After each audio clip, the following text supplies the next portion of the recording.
Honey ട്രാപ്പിൽ കലങ്ങി മറിയുകയാണ് കർണാടക രാഷ്ട്രീയം. Honey trap ആരോപണം അന്വേഷിക്കണമെന്നാവശ്യപ്പെട്ട BJP MLA-മാരെ കർണാടക സസ്പെൻഡ് ചെയ്തതുവരെ എത്തി കാര്യങ്ങൾ. സ്പീക്കർക്കെതിരെ പ്രതിഷേധിച്ചതിന് പിന്നാലെ 18 MLA-മാർക്കെതിരെയാണ് നടപടി കൈക്കൊണ്ടത്.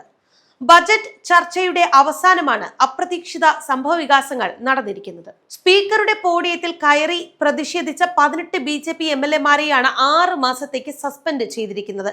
സ്പീക്കറുടെ അടുത്തെത്തിയ BJP MLA-മാർ പേപ്പറുകൾ കീറിയെറിഞ്ഞു. ഇതിന് പിന്നാലെ സ്പീക്കർ UT ഖാദർ നടപടികൾ 10 മിനിറ്റ് സമയത്തേക്ക് നിർത്തിവെക്കുകയും ചെയ്തു. തുടർന്ന് പ്രതിഷേധിച്ച 18 BJP MLA-മാരെ സഭയിൽ നിന്ന് നീക്കുകയായിരുന്നു. കഴിഞ്ഞ ദിവസമാണ് 48 MLA-മാർ ഹണി ട്രാപ്പിലാണ് എന്ന് സഹകരണ വകുപ്പ് മന്ത്രി KN രാജണ്ണ വിശദീകരിച്ചത്. ഇതിൽ ഭരണകക്ഷിയിലെയും പ്രതിപക്ഷത്തെയും MLA-മാർ ഉണ്ട് എന്നും രാജണ്ണ ആരോപണം ഉന്നയിച്ചിരുന്നു. സ്പീക്കർ UT ഖാദറിന്റെ ഇരിപ്പിടത്തിലേക്ക് ഇരച്ചു കയറുകയായിരുന്നു പ്രതിപക്ഷ MLA-മാർ. അദ്ദേഹത്തിന്റെ നേർക്ക് പേപ്പറുകൾ കീറിയെറിഞ്ഞു. അതോടൊപ്പം CD-കൾ ഉയർത്തിക്കാട്ടിയും BJP MLA-മാർ ബഹളം വെച്ചു.